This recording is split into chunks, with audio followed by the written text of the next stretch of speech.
Hey y'all, welcome to the City Limitless podcast where we explore beyond Mesa's city boundaries. I'm your host, Ashley, and today we have a very special guest on this week. She has had firsthand experience creating the first ever TikTok concert that we are hosting here in Mesa, Arizona in our very own backyard at Sloan Park. Please welcome our TikTok guest, Lysa Cardenas.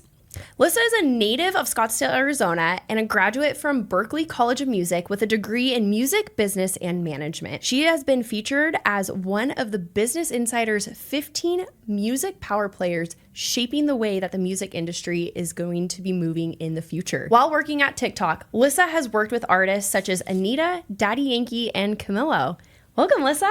Hi, thanks so much for having me. Absolutely. Well, let's just dive right in. What drew you to the music industry? I've kind of always had a deep love for music. So growing up here in the Valley, I used to sing, write music, make music, and perform kind of all around the Valley. I actually used to record at the Salt Mine Studios here in downtown Mesa for a long time. No way. Yeah. Oh my gosh, that is so cool. And this is the first time I've really been back since to this area, so I was like really kind of full circle. But yeah, so I used to perform, make music, and that's what led me to eventually go to Berklee College of Music. I was like, this is really the only thing I want to do. And while at Berklee, really honed in on the business side of things and kind of realized that's what I've always loved about it. So I got the degree in music business and management, and from there just kind of ran with the career. I got my first job in New York right after school, working at a music agency, doing business development, and then the train kept on rolling from there, but it's always been music. Well, reel it back real quick. So you said you sang, you wrote, and you played instruments. Can you give us a little bit of insight on that musical journey of yours? Yeah, absolutely. So I think it honestly kind of started with musical theater. Again, around here in the Valley, I did a bunch of community theater, and that led me to singing.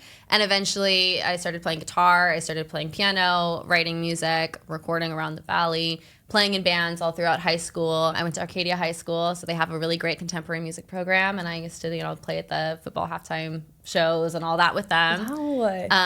And just kind of kept writing all kinds of genres, exploring everything that was out there from, singer-songwriter acoustic stuff to pop, hip-hop, R&B, kind of everything in between, and it just really explored everything music had to offer. Absolutely. So tell us about your journey and how you landed your opportunity at TikTok. Yeah, it's been a little bit of a ride. So yeah, after school, I had a little bit of kind of an elevator moment with the CEO of this Dutch company that had an office in New York. So I ran into him there, kind of gave him my whole spiel, and he ended up sending me to New York for my first job. So I moved to New York right after college, worked in the city for a while. And then that eventually led me to a company called United Masters, which is an independent hip-hop record label. So I was with them kind of helping launch their app, helping launch a couple artists' careers, and I really worked on a lot of music partnerships. So I was helping independent artists like Armani White and Toby and Wigway create partnerships with brands like the NBA, American Eagle, and TikTok was actually one of those brands as well. So we would work with a lot of artists,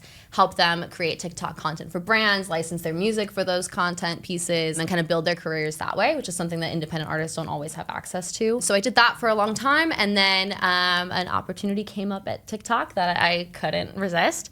So I moved over to TikTok a little over 2 years ago, and initially was on the US music team focused on Latin music programming. So I was programming all of our editorial playlists focused on Latin music and our commercial music library. And then about a year ago, moved over into the global music team, where I'm working with a team from around the world, people in London, Sydney, LA, kind of creating different music opportunities for artists at TikTok. Oh my gosh. So tell us about your day-to-day. I mean, this has to be fun, right? Nobody says they work at TikTok and has a bad day, right? Yeah, no, it's definitely fun. And I think what's cool, working in tech in general, I think things change all the time. So I feel like even in the past year in my role now, it changes all the time. There's no 2 days are exactly the same. No 2 months are exactly the same. So my day-to-day is really kind of just bringing interesting projects to life. TikTok in the mix being where all of my attention is right now, but it's constantly kind of changing, and we'll have some new crazy idea that we're just bringing to life. So tell us a little bit about how TikTok differs from other platforms in terms of music discovery and artist discovery. Yeah, I think TikTok has really put itself forward as the number one place for music discovery over the past few years. I feel like that's kind of become an undeniable fact. If you look at how many Billboard top songs are all coming from TikTok. And I think kind of the difference is that people aren't just being subjected to what they already follow, what they're already searching for or wanting to know. It's really kind of, it finds them. and you have all of these artists that are creating really interesting content, promoting themselves. You know, some of them are just like starting off in their bedroom, but they really go hard on making content with their own music and helping it reach new fans, and it helps people connect in this really personal way that I think you don't get on any other streaming platform or digital platform out there. Have you yourself played around on TikTok and going back to your roots with some music yourself? A little bit. You know, it's actually funny is I think when you go to like music school, you get a little bit scarred and you kind of don't want to touch music for a little while just because it's like, you know, you're studying it. It's your all day, every day. So I stopped doing anything with music for a really long time. And I think the only way I've actually come back to it fairly recently is with TikTok, because it feels it's like somewhat of a safe space. It feels like, you know, it's not like you're putting it up on your Instagram where it just goes to all the people you know and that follow you and whatever. It's like when you put it up on TikTok, it's just kind of your own little space, and you don't really know who it's going to go out to. It could be somebody, you know, like somewhere around the world that you've never met before. And that, for some reason, feels a little safer to me. So personally, yeah, I like putting out some music on TikTok and experimenting with that. Oh, I love that. A nice little personal touch. So then you get a full understanding of what you need to be doing on the other side of it too, right? Yeah, it definitely helps. So everybody, I'm sure, wants to know, like, how do you make a song go viral on TikTok? Yeah, well, I would say there's no magic formula, obviously, but I think more than anything, like we said, it's a music discovery thing. And what I've noticed, especially working with emerging artists, even at my time at United Masters, is the artists that really have their songs blow up and have these crazy moments are the ones that really lean into it themselves. And so they are often posting a million times with their official sound, and you know, they're showing people the process. So they'll tease the song before it comes out. I've seen like Tate McRae has had this massive moment right now because she was teasing her song before it came out, and they're really letting people in on the process. And what I've seen personally is just how much that really can help a song gain traction a lot of times before it's even out.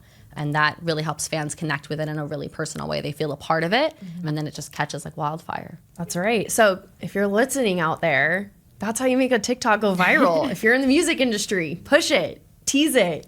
Yeah, don't be afraid to lean in. I think that's the thing. Sometimes artists feel like, oh, I don't want to talk about it too much. I want to just like let it be out there and breathe. But I think leaning in really, really helps. Yeah, self-promoting, all of it. So how do you see the relationship between TikTok and the music industry evolving into one another for the future of music? Yeah, it's a really exciting time. I think actually this music discovery thing has been this wave that's been happening, and everybody's been really excited about it.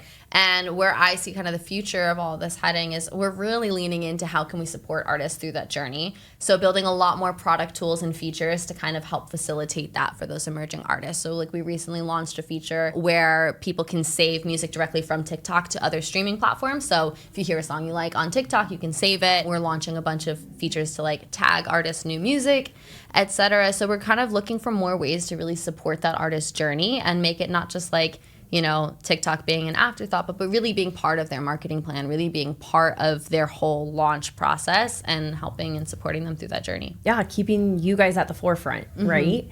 What would you say is your favorite feature that you guys have recently launched that is helping new artists get discovered and build their career on TikTok? We recently launched a feature called Behind the Song. So if you tap into an official sound on TikTok, not for everyone, but for the ones that artists have done, we have like a special video placement where they can speak about the story behind their song and kind of let people in on like how the song was made or what the inspiration was for it.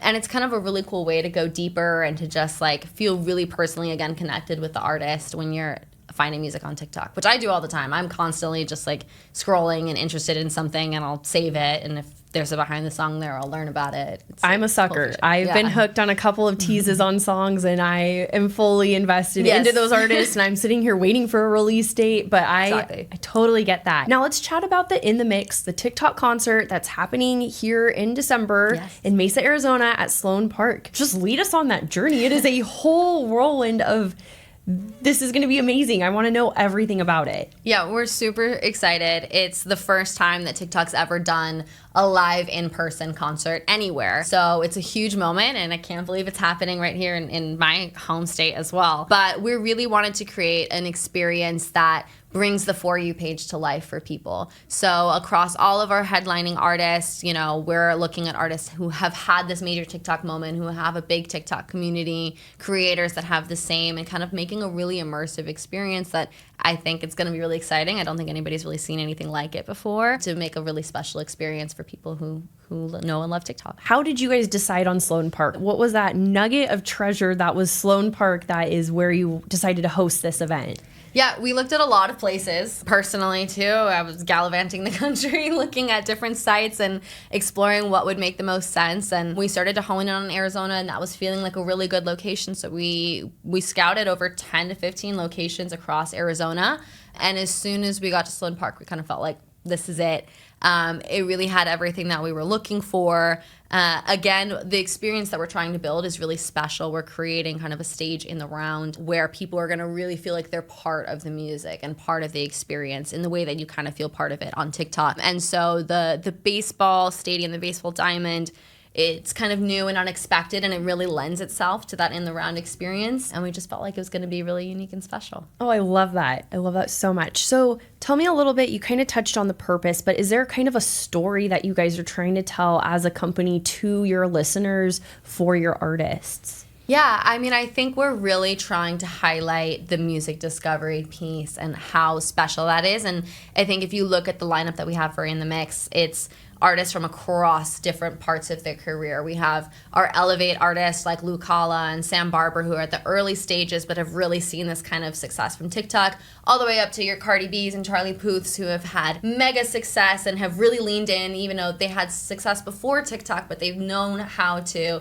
lean into TikTok and continue to grow and evolve their careers with it. So it's really kind of spanning the gamut, and we really are looking for a way to just kind of highlight all of that and show all the different steps and facets of discovery and of the power of music on TikTok. So was there anything special that these artists stood out to you guys about that would make them be the front runners for performing at this event? Yeah, we're really looking for artists that know how to engage with the TikTok community and that really have TikTok at the center of kind of their story. So Anita, for example, is one of our headliners. She had her song En Volver go super viral around last year. She was actually the first artist that we featured in the Latin Music Spotlight program that I helped start called Rompiendo. En Volver was the first song we ever featured because she just kind of had this skyrocket moment where a video of hers went viral and everybody was doing the challenge, and the song just absolutely exploded. She went on to win a bunch of awards for it. And so I think all of the artists on this roster, on this lineup, have something like that. They have something that really kind of inherently ties them to TikTok, and they've really embraced their fans on TikTok, and that's what we really want to highlight. Very cool. Now, you mentioned that you're doing something with the Latin music artist industry. Can you elaborate a little bit more on that? Yeah, absolutely. So like I mentioned, when I started at TikTok, I was super focused on Latin music, particularly in the US. And so I'm continuing to kind of run with that as I'm moving into the global space. But Latin music on TikTok is absolutely massive. It's a huge segment for us. We see a ton of engagement for it. And we're constantly looking for more ways to highlight those artists, those stories, and those songs. About a year ago or so, we launched a program called Rompiendo, which is meant to highlight all of those Latin music artists and their stories that are happening on TikTok. So when there's a special viral moment, when an artist is really leaning in and doing something special that we want to point out, like, hey, that's how you do it. That's like really what helps you gain traction on TikTok. We do like a special social post and feature on them and a bunch of promotion throughout the app. We've done some live concerts for it and just all kinds of different special things to try and highlight that community and that segment of the music industry. So that means that's how Anita was discovered for you guys, through this concept with the Latin music industry segment of TikTok, and that is how she's now coming to Sloan Park to perform at this event, correct? Yeah, I mean, she's had a massive career in her own right. She's a phenomenal artist, and I think that moment, it was kind of like everything came together perfectly because we were getting ready to launch this program, and we didn't know who was going to be our first spotlight. And at the same time, she had this mega song just completely go viral. And so it felt like the perfect moment. And that's really kind of what set up this beautiful trajectory. And we've continued to work with her since. And this is a really great full circle kind of moment absolutely. For all of that, Watching, to just have it all come back together. Yeah, it's all happening. So tell us a little bit more about the other artists that are performing. Yeah. Or is this just a specific Latin event? No, we have artists from across a bunch of different genres. That's actually what I think is really cool about it. It's kind of an unexpected lineup because we've got so many different genres covered. So we have Charlie Puth and Niall Horan, very much in that pop space. We have Cardi B on the hip-hop side, again, Anita, and we've also recently added a special performance from Peso Pluma. On the Latin side, we have a bunch of our TikTok Elevate artists, so Sam Barber, Isabel La Rosa, Lucala, and Cali will all be performing. and we might have some more exciting special things happening throughout the show. But those all really kind of span a bunch of different genres that are really endemic to TikTok and really special to TikTok. And we really wanted the experience to feel well-rounded and not like we're just honing in on one segment. So not only will listeners and concert goers get a taste of maybe what they love, but they're going to be exposed to so many other genres that might not show up for them ever in their life, right? Yeah, I think that's a great point, and it really kind of does, again, lean into that music discovery piece. I'm sure that pretty much anybody going to this will hear a performance from somebody they haven't heard before and hopefully walk away a fan. What a great concept. Yeah. So tell us, what role did you have in playing in making this concert come to life? Yeah, this has been about a year in the works, I would say, and it's really kind of, I feel like my baby at this point. But the head of my department kind of came to me around this time last year and was like, we're going to do this thing. We're going to make a live concert. And at the time, it sounded really crazy, and I had no idea how it was all going to come together. But we've been building it every step of the way since and kind of imagining how this could look, where it could be, who could perform, and working with folks from across all sides of the TikTok as a whole. I mean, as I'm sure you can imagine, it's a big company, but I feel like we've touched every corner of it with this project because it is so massive. So we secured a fantastic event production partner, Done and Dusted. They are amazing. We got Hamish Hamilton to direct the show, who is the director of Super Bowl halftime shows. Wow. So it's big time. But we've been working with them for months to build the show together, working with all of the folks across TikTok to build it. And I've been kind of in the weeds every step of the way. So it feels really crazy that we're finally at showtime. Yeah, and come December 10th, you get to see your baby walk. Yeah. Maybe even run, right? Hopefully run. Hopefully it'll be good. I love it. I love it. So moving on, what is the economic impact that you think is going to bring to the city of Mesa with this event? Yeah, I mean, I think it's a super exciting moment for the city of Mesa, and we're thrilled to be able to bring it here. We are having people from all around the country and all around the world come visit Mesa for this, which is really cool. We're putting the city really, really in the spotlight. We've had, all of our marketing materials, all of our out of home in like places like New York or LA is said Mesa, Arizona. Come see In the Mix at Mesa, Arizona. So it's a really, I think, exciting moment for the city, for people to get to see how beautiful it is here. Especially, I think this time of year, the weather is so perfect. I'm like thrilled that absolutely. We're going to have so many executives, so many music industry folks, so many creators all coming into town and kind of seeing how magical it is. Oh, I love that. I'm so excited that this is in Mesa. I mean, our whole team is excited, but this is talk of the town right now. Yeah. But with that being said, there's also a fun little twist with this concert. Not only is it in person, but you guys are airing it. Can you tell us about what that's going to look like for listeners that maybe can't attend the event? Yeah, so for anybody who is not fortunate enough to be here live in Mesa, we are going to be live streaming the full show on TikTok from our @TikTok handles, so you get to experience the whole thing. And we really, we've worked closely with Hamish. He's built this amazing vision to make it, it's not just somebody who's holding up a camera the whole time and you're seeing some weird angle. It's really so immersive. It's so designed for TikTok. And I think you're going to get this really cool experience being a viewer on TikTok of the whole show from start to finish from all these different perspectives and really, really get a cool experience. So if you can't make it in person, don't be too sad. The live stream is going to be really amazing and you can watch it there. So cool. This is the ultimate concert. This might change the trajectory of what concerts look like moving forward. You realize that, right? I hope so. We're trying a lot of really cool new things, so it's cool to see, and I hope people love it. So what does the future of this concert look like for TikTok? Is this just a one and done? Are we hoping for more? Are we going national, international? Tell us. I think it's yet to be seen. I think we want to see how the first one goes, but we are very excited about this format. We're very excited about what we're doing here and really looking at all the possibilities for the future. I think nothing's off the table at this point. Oh, I love it. So I have to ask you, What are some of your favorite songs that have gone viral on TikTok? That's a great question. I'm not gonna lie. I mentioned Tate McRae before. The Grady track was that was actually on my Spotify Wrapped as my #1 song. So guilty pleasure. Thank you, there. TikTok. But I loved the Billie Eilish song by Armani White that blew his career up. That was a huge one. There's a Canadian band that had a song called Blame Brett that I saw on TikTok and became super obsessed with, and they've gone on to have a lot of success recently. So there's so many, and like I said, it's actually one of my genuine like hobbies is to kind of scroll and see what I find in there and save stuff from artists, and then to see, you know, if and when it gets really big. Absolutely. Well, let's just wrap up on a nice warm fuzzy. Can you tell us the most rewarding part of your job?